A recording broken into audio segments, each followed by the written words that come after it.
Hello बच्चों, चलिए प्रश्न को देखते हैं। पार्क जीव विष है। हमारे पास दिए हुए विकल्प हैं। विकल्प ए एक आद्य जीव विष, विकल्प बी एक विषकृत जीव विष, विकल्प सी प्रोटोजोआ द्वारा उत्पादित जीव विष, विकल्प डी निष्क्रिय जीव विष। प्रश्न की मुख्य अवधारणा है। मुख्य अवधारणा, इस प्रश्न की मुख्य अवधारणा है अवधारणा इस प्रश्न की मुख्य अवधारणा है जीव विष। इस प्रश्न की मुख्य अवधारणा है जीव विष। देखिए, जीव विष को जीवाणुओं द्वारा उत्पन्न किया जाता है, या मैं कहूं जीव विष का उत्पादन कौन करते हैं?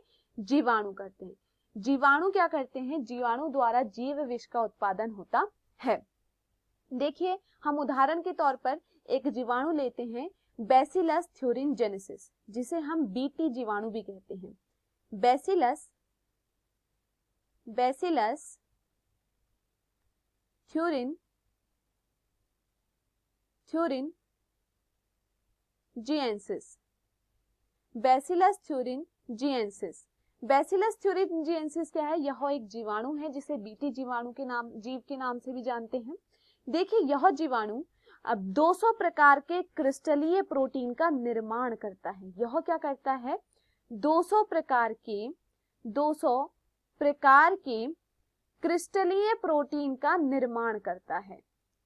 क्रिस्टलीय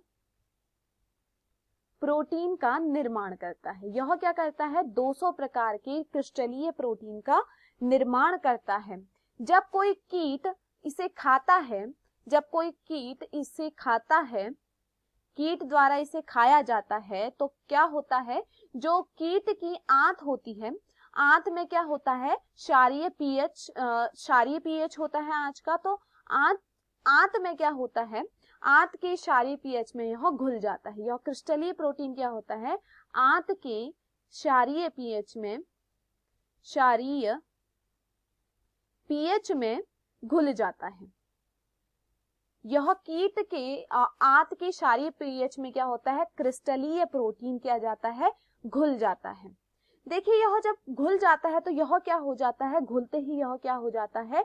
सक्रिय हो जाता है। यह क्या हो जाता है? घुलते ही सक्रिय हो जाता है। और सक्रिय होते ही क्या होता है? जो आंत होती है, यह आंत को क्षतिग्रस्त कर देता है। और आंत को क्षतिग्रस्त करने से क्या होता है? कीट की मृत्यु हो जाती है। कीट की मृत्यु हो जाती है। कैसे होती है? जो बैसिलस थ्यूरिनजेनेसिस होता है, यह 200 प्रकार के क्रिस्टलीय प्रोटीन उत्पन्न करता है। जब कोई कीट इसे खाता है तो उसकी आंत में यह क्रिस्टलीय प्रोटीन क्या होता है? क्षारीय पीएच पर घुल जाता है और क्या हो जाता है? सक्रिय हो जाता है। जब तक वह क्रिस्टलीय प्रोटीन है तब तक वह क्या है? क्रिस्टल, जब इसका मतलब क्या है? वह क्रिस्टलीय रूप में है तब तक वह क्या है? निष्क्रिय है। लेकिन जैसे ही वह सक्रिय होता है, वह क्या करता है? आंत को क्षतिग्रस्त कर देता है, और जिससे क्या होती है? कीट की मृत्यु हो जाती है। अब प्रश्न यह आया कि जो बैसिलस थ्यूरिनजेनेसिस है, यह इस क्रिस्टलीय प्रोटीन को बना रहा है, तो इस पर इसका प्रभाव क्यों नहीं पड़ा है? क्योंकि देखिए, जो बैसिलस थ्यूरिनजेनेसिस है, यह जीवाणु क्या करता है? क्रिस्टलीय, या फिर मैं इसे क्या कहूंगी? पार्क जीव विष के रूप में होता है। यह क्या होता है? बीटी जीवाणु में यह क्या होता है? क्रिस्टलीय या पाक जीव विष के रूप में होता है। तो देखिए, इसका कहने का मतलब क्या है? यहाँ पर क्या होता है? यह निष्क्रिय होता है, क्योंकि क्षारीय पीएच यहाँ पर नहीं होता है। तो यहाँ पर क्या होता है? यह निष्क्रिय होता है।